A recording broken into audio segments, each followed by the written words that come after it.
Opa, e aí pessoal, tudo bem com vocês? Sejam muito bem-vindos a mais um vídeo aqui no meu canal. E hoje, pessoal, a gente vai falar sobre carreira, né? Adoro trazer vídeos nessa temática porque é um tema que eu gosto muito de conversar e eu acredito que pode agregar bastante aí para várias pessoas, principalmente para quem está almejando começar a trilhar uma carreira na área de dados, tá? E no vídeo de hoje, né, foi inclusive uma indicação, recomendação aí de alguns apoiadores lá do canal no Apoia-se, né? Lembrando que se você curte aqui o trabalho que eu desenvolvo, não deixe de apoiar lá, são R$ 5 por mês. E claro, você tem benefícios em troca desse apoio, como a participação na nossa comunidade ali privada do Discord, entre muitos outros benefícios. Caso tenha interesse, apoia-se /Yuri Rosal Tech, tá bom? Ficarei muito honrado em ter você aí na comunidade e também a fornecer esse apoio ainda mais direto ao trabalho que eu desenvolvo aqui de maneira voluntária para o YouTube, tá bom?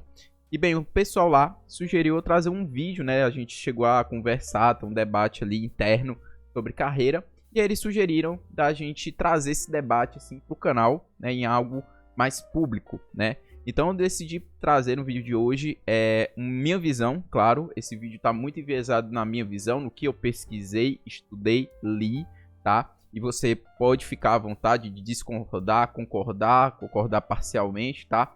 Use os campos dos comentários para também levantar os seus pontos, aspectos, tá? A intenção é realmente aqui trazer o ponto de discussão. Não encare tudo que eu falar aqui como uma verdade absoluta, porque justamente vai estar baseado no que eu vivenciei, estudei, tá bom? Mas aqui a gente vai conversar sobre as possibilidades dentro da carreira de dados. Quando você está começando a pesquisar, né, como é a área de dados, você se depara com vários nomes de profissionais. E isso causa um pouquinho de ansiedade e confusão no começo. Até porque essa é uma área que ela está começando a crescer. Então existem muitos cargos diferentes, né, nomes de cargos diferentes. E às vezes, tipo, a função é muito similar entre um cargo e outro, mas dependendo da empresa, ela o chama de um jeito ou de outro, tá? Então, a minha intenção aqui é mais mostrar o core, né? O principal, os cargos mais comuns, tá? E aí, claro, os outros cargos que existem, eles vão ser uma combinação ali de cargos ou uma leve variação de algum cargo que eu comentar aqui na minha visão, tá bom? Então, vamos lá. Trazendo uma visão inicial, tá? Do core, né? Dizer, Yuri, o que é importante para a área de dados? Eu ainda não sei se eu vou ser cientista de dados, engenheiro, arquiteto ou analista de BI, eu não sei qual ramo eu vou seguir. Mas o que é principal, assim, que é comum entre essas áreas, assim, da área de dados como um todo? São esses três pilares: negócios, software, estatística, matemática, tá? Eu até gosto de dizer que quando você vai ver as áreas, né, as possibilidades de carreira na área de dados, elas todas usam esses três pilares, só que algumas focam ali mais em um pilar comparado aos outros, tá? Isso é o que acaba diferenciando uma área da outra, tá? Então, a gente tem aí a parte de negócios, né, que eu acho que é o fundamental, né, o que vem ganhando força, né, que são empresas que trabalham com dados, elas têm uma maior vantagem competitiva, porque começa a tomar decisões de uma forma um pouco mais baseada em dados e não apenas em achismos, né?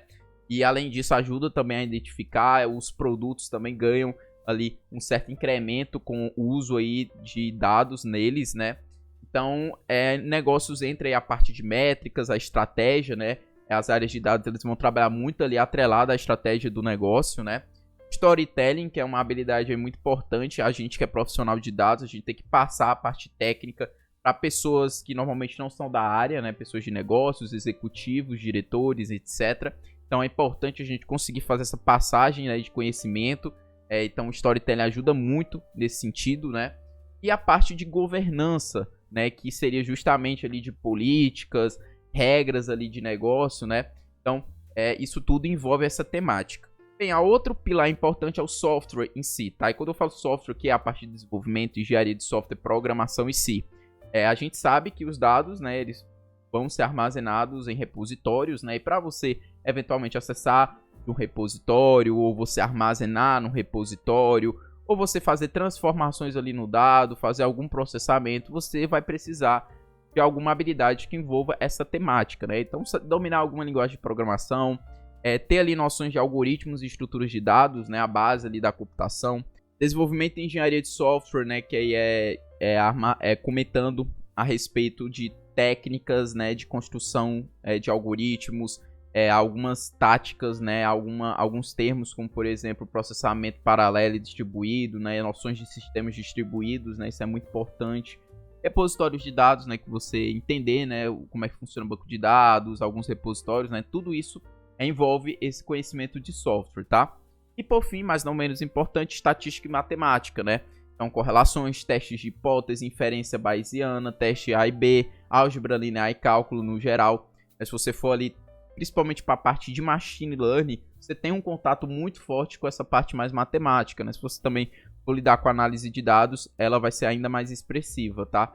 Então, ela também é um outro pilar importante, né? Que está aí andando lado a lado com as áreas de dados, tá? Como eu falei, todas as áreas vão pegar um pouco desses 3 pilares, obviamente, algumas vão focar mais em um pilar comparado ao outro, porque a intenção de existir várias carreiras, né, várias possibilidades da área de dados é justamente para uma complementar a outra, né? Você tem uma pessoa focada em negócios, outra pessoa mais focada na parte de software, outra pessoa mais focada em estatística / matemática, né? Então, elas vão se complementar e assim vai conseguir dar ali uma maior produtividade ao time como todo, né? A intenção é mais essa quando a gente pensa nas carreiras. Claro, no mundo ideal. Obviamente, empresas que estão ali começando, né, a área de dados, é muito comum não ter ali todos os profissionais, né? Então vai acontecer de uma pessoa assumir 2, 3 funções porque simplesmente está no começo. Essas áreas, né, nem todas as empresas vão ter todas elas, né? Você vai ver que algumas empresas ali podem misturar, né, fazer mesclagem, né, dessas áreas, mas a intenção aqui do vídeo é a gente pensar no contexto ideal, ter noção de todas as possibilidades, tá bom? Eu começo aqui falando do analista de BI e Business Analytics, tá? O analista de BI, eu acho que ele é uma das profissões mais antigas quando a gente pensa em dados, né? Hoje em dia, Business Analytics seria uma evolução do analista de BI, tá? Por quê? O analista de BI é aquele cara que é focado em entender o negócio, né? Ele é bem focado ali no pilar de negócios, né? Então, ele vai muito ali pegar os dados, fazer uma análise, uma exploração dos dados, tentar gerar insights, métricas, desenvolver dashboards e relatórios, né, para deixar ainda mais exposto ali a análise de dados, né, e dessa forma ajudar aí a fazer um monitoramento do negócio como todo, né, a identificar oportunidades. Então, o analista de BI, Business Analytics, ele tem essa função, tá? O analista de BI, ele não tinha uma pegada muito forte de um grande contato com a parte de programação em si, a parte de software, né? O analista de BI ele era algo ali mais focado em mexer com algumas ferramentas, né, que trazem abstrações nessa parte de programação em si, né? Mas com o crescimento da quantidade de dados, né, os dados começaram a ser armazenados ali em bancos de dados, em repositórios centrais. Então você começou a sair daquele mundo de ser apenas um Excel, um CSV, né? Porque os dados começaram a ficar muito grandes, né? E às vezes o CSV fica muito restrito ali às possibilidades. Então começou a trazer uma necessidade de ter que fazer ali um ETL de dados, né? O que é o ETL de dados? É extrair os dados de um banco de dados, fazer o processamento ali necessário para você fazer a análise que você busca, né? E carregar ali na ferramenta que você vai estar utilizando para gerar dashboard, gerar o relatório, fazer a análise, né? Então, nesse processo, começou a ter ali uma leve necessidade desse profissional ter um leve conhecimento de programação, né? Conseguir fazer esse processo. É um ETL de nível simples, mais pontual, né? Nesse caso desse profissional, mas começou a ter essa necessidade. Então, Business Analytics é uma evolução do analista de BI, porque ela tem essa pegada mais de programação, né? Então, quando a gente pensa em skills principais aqui, entendimento de ferramentas de análise de dados, visualização de dados e storytelling, porque ele é uma pessoa que vai... Eu diria que ele é o profissional de dados que mais vai ter contato ali com o negócio, né? Normalmente a gente pode pensar que é um cara que manja muito do marketing, que manja muito do RH, ou de qualquer outra área ali dentro da empresa, também entende da empresa como um todo, né? E ele ali vai ter tanto um contato mais próximo com os profissionais de dados, né?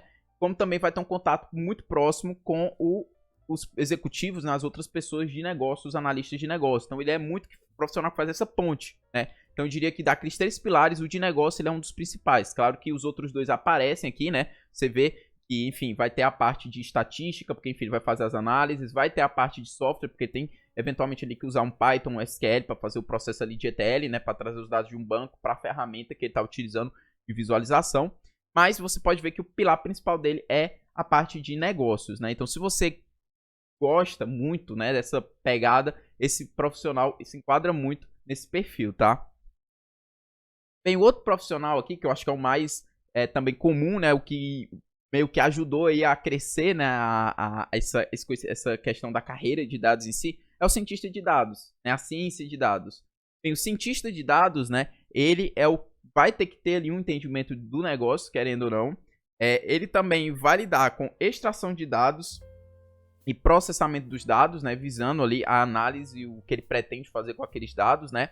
E ele vai estar ali muito focado em fazer análise de dados, modelagem dos dados e machine learning, tá? Então, diferente ali do analista de BI, esse cara aqui, ele vai ter uma pegada ali da matemática, estatística um pouco mais aprofundada, tá? Um pouco mais forte, tá?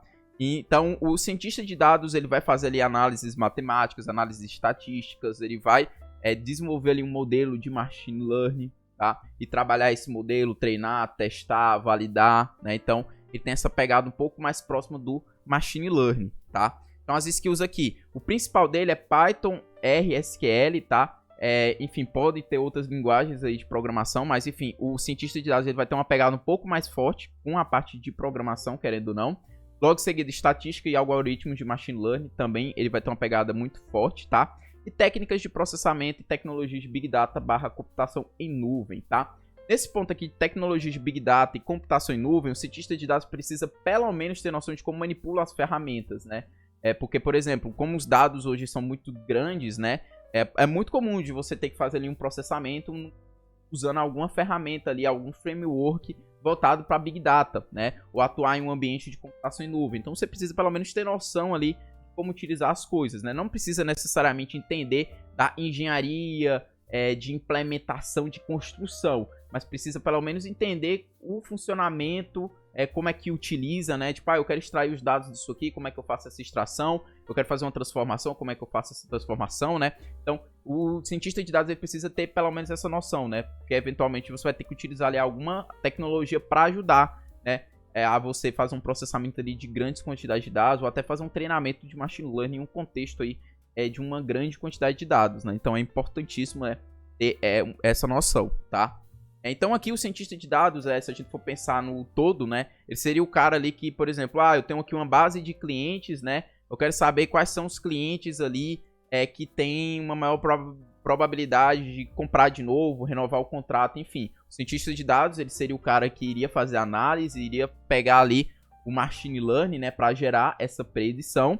E aí ele ia gerar uma base, né, com essa informação, com o resultado dessa análise preditiva. E o analista de BI, o Business Analytics, né, ele iria pegar isso, conectar com as métricas ali de negócio envolvendo marketing, traçar uma estratégia visando isso, incrementar na análise, agregar essa análise preditiva a uma dashboard ali já existente, a algum relatório.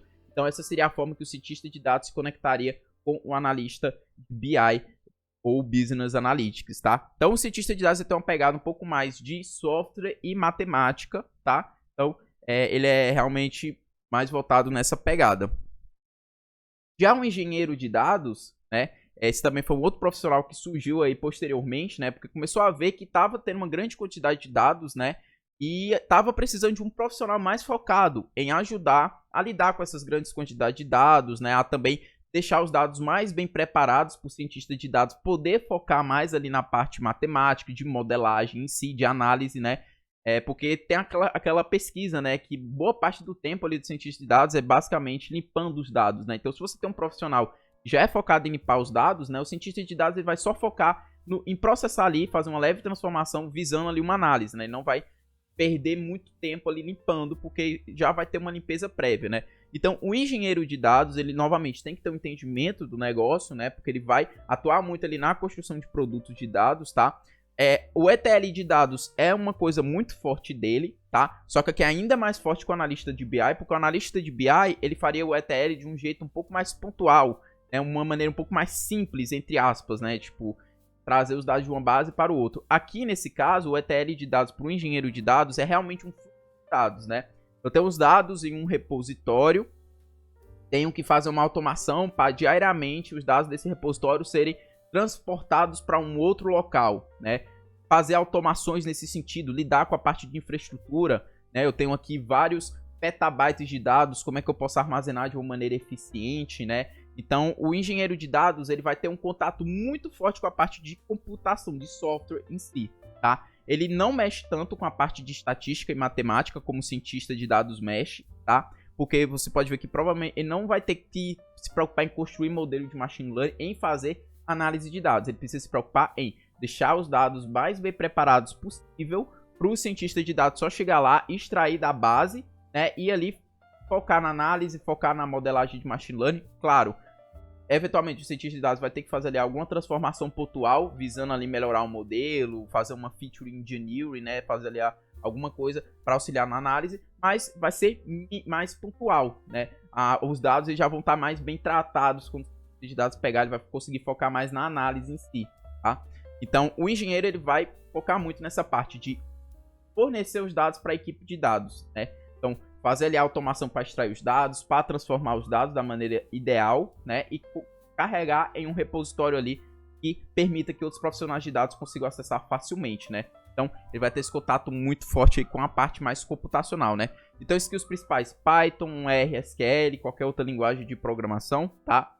Técnicas de ETL, né? De fazer esse transporte. Um contato muito forte ali com tecnologias Big Data e computação em nuvem, porque boa parte ali das soluções vão ser construídas em cima dessas tecnologias, né? Então, ele precisa ter um conhecimento ainda mais forte, né? Comparado ali ao cientista de dados, né? Porque o engenheiro, ele provavelmente ele pode ter que construir algo em cima daquele framework, em cima daquela ferramenta, né? Então ele tem que ter um conhecimento um pouquinho mais aprofundado, né? Dessas tecnologias, tá? Engenharia e desenvolvimento de software, né? Entender esses conceitos, tá? E técnicas de manipulação e processamento de dados, né? Eu diria que essas são as skills principais do engenheiro de dados. Bem, aí aqui vem um profissional que é um pouquinho polêmico, na minha visão, né? Que é o analista de dados. Por quê? O que o analista de dados vai fazer vai depender muito de empresa para empresa, tá? Eu acho que isso foi um cargo que acabou se confundindo aí no meio do caminho, né? Porque tem empresa que eu vejo ali vaga de analista de dados, que é mais focado para engenharia de dados. Tem empresa ali que eu vejo analista de dados que é mais focado para analista de BI, de Business Analytics. E tem analista de dados que é uma pegada um pouco mais ali cientista de dados, ou um intermediário ali entre o cientista e o engenheiro de dados, né?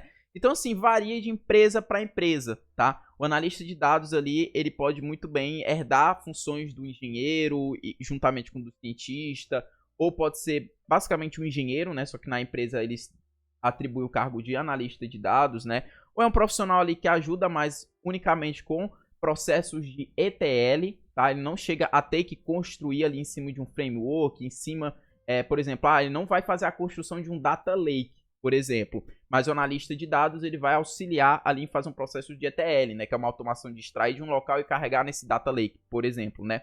O profissional que vai ali realmente construir o data lake, né, fazer ali a automação de construção, provavelmente seria ali um engenheiro de dados, né. Então, o analista de dados ele acaba variando de empresa para empresa. Então, para mim, eu acho muito difícil generalizar nesse caso aqui, tá? Por isso que eu botei reticências, né, dando esse comentário, né? Porque acaba variando um pouco de empresa para empresa, tá? Bem, aqui o penúltimo, tá? Já estamos acabando, beleza? Esse vídeo vai ficar um pouquinho mais longo do normal, porque realmente eu quero tentar expor aqui da melhor forma os meus pontos e ajudar você aí a ficar mais decidido, né, aí em relação à carreira na área de dados, tá bom? E, bem, o arquiteto de dados, né, é uma outra profissão aí da área de dados extremamente importante, tá? Porque ele vai ser aquele profissional que vai ter muito contato com a governança de dados, tá? O que é a governança de dados? São as políticas, os padrões ali que devem ser seguidos, né? Em relação aos dados ali corporativos, né? Os dados ali que vão estar dentro ali da empresa, tá? Ele é um cara que também tem muito contato ali com a questão de segurança, né, dos dados, né? Respeitar as políticas públicas, as leis em relação aos dados, né, a LGPD, por exemplo, então ele tem que estar muito ligado nisso, tá? Então ele é o cara ali que ajuda, né, a empresa, ali, a corporação, a gerenciar os seus dados da melhor forma possível, tá? Então ele vai fazer desenho de fluxos de dados, ele vai ajudar na gestão dos repositórios de dados, tá? Ele também vai definir os modelos e padrões lógicos de dados, fazer as estratégias de arquiteturas de bancos de dados, né? Então ele é um profissional que vai estar muito ali conectado com o engenheiro de dados ou o analista de dados, né, dependendo da empresa, para justamente trabalhar ali a construção de repositórios, lidar com a parte realmente ali de políticas corporativas para manter os dados ali sempre organizados, documentados, né, bem registrados, né, seguindo ali um padrão pré-estabelecido. Então, o arquiteto de dados ele é uma figura muito importante nesse sentido, né? Que é para garantir ali uma coesão entre as áreas, né? Que os dados ali realmente estejam muito bem mapeados, modelados, né? E assim garantir uma maior produtividade na equipe de dados como um todo e outras áreas aí que eventualmente utilizem esses dados, né? E aí as skills principais, né? A parte de modelagem de dados e técnicas, né, para fazer esse processo, Python, SQL e outras linguagens de programação que são válidas, tá? Arquiteturas de tecnologias Big Data, né, computação em nuvem, documentações dos dados e políticas corporativas, né, como é que estrutura isso, documenta, passa para as outras áreas, expõe para as pessoas, né, fazer entender do uso de ferramentas de desenho de soluções, né. Então, ele é um profissional ali que vai ajudar muito. Por exemplo, a gente quer construir um data lake, né? Ele vai estar ali junto ao engenheiro de dados, auxiliando nesse processo, né? A fazer um design, pensar ali na construção. O engenheiro ele vai mais ali atuar, botar a mão na massa para fazer a construção, né? O arquiteto ele vai mais ali estar auxiliando, né? Vendo em relação às políticas ali e trabalhar meio que em conjunto ali com o engenheiro, tá? Então eu vejo, né, o arquiteto de dados tendo essa atuação, tá? Paralela ao engenheiro. E para finalizar, engenheiro de machine learning, né? Ou engenheiro de inteligência artificial, né? Existe esse outro nome, tá? Esse cara, ele é uma mistura do engenheiro com o cientista, né? Eu diria que ele é o cara ali que vai estar focado em, por exemplo, fizemos uma modelagem de machine learning, né? Eu quero transformar essa modelagem em um produto ali que fique disponível no meu sistema para os meus clientes, ou um produto interno que fique disponível ali dentro da empresa para outros funcionários utilizarem, tá? Então ele é o que vai pegar essa modelagem, né, pegar esse algoritmo de machine learning e colocar em produção, né, fazer a integração desse modelo de machine learning com o sistema, o ecossistema, o ambiente ali da empresa, né, fazer o monitoramento e a gestão, né, desse algoritmo de machine learning, tá? E ele também vai criar modelo de machine learning e fazer aplicações de estudo, tá? Só que aqui, na minha visão, esse cara, né, ele vai tanto lidar com modelos ali mais padrões conhecidos, né, que normalmente os cientistas de dados ali já utilizam, como também ele pode atuar em trabalhar com modelos mais complexos, modelos mais específicos, ou até mesmo criar o seu próprio modelo, vamos dizer assim, criar o seu próprio algoritmo, né? Combinar ali modelos, usar técnicas mais avançadas de machine learning, né? Então ele é um profissional ali realmente mais especializado nessa função, né? Então skills ali principais, Python, R, matemática, álgebra e estatística também muito forte ali. Algoritmos de machine learning, né, o conhecimento ali de machine learning, técnicas de processamento de dados, né, computação em nuvem, tecnologias Big Data, né, porque boa parte dessas integrações que ele tem que fazer vai ter conexão com essas tecnologias, esses ambientes, né, e basicamente essas são as skills que eu vejo como engenheiro de machine learning ou de inteligência artificial, tá? E bem, pessoal, é isso, tá, pelo vídeo de hoje. A gente passou aí por bastante opções aí, possibilidades de carreira. Eu espero que tenha deixado para ficar bem claro, né, aí a atuação de cada um. Lembrando que isso é uma visão pessoal minha, tá? Eu não tô colocando aqui como uma verdade, como uma coisa restrita, tem que ser assim, pronto. É a minha visão, tá? Então fique à vontade de dar seus pontos aí nos comentários, tá? Fiquem absolutamente à vontade, tá? Que é bom que eu vou lendo aí os comentários e aprendendo, vendo visões diferentes, tá? Isso é algo que pode engrandecer muito aqui a nossa discussão e agregar e ajudar outras pessoas que estejam iniciando na carreira de dados, tá bom? Então é isso, pessoal. Um forte abraço a todos e até o próximo vídeo.